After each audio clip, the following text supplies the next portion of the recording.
माझं नाव जयंत तुकारी हरिदास चौधरी. माझ्या शाळेत आपली जिल्हा परिषद प्राथमिक शाळा जवळ वसलेलं माझा वर्ग 3रा. दांडी यात्रा याला आपण विद्याचा सत्याग्रही असेही म्हणतो व दांडी यात्रेची सुरुवात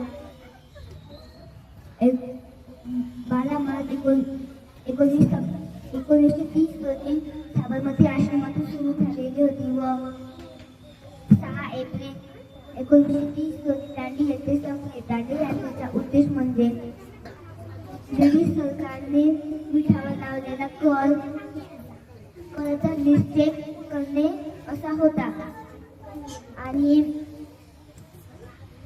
मी तयार करणे असाही होता.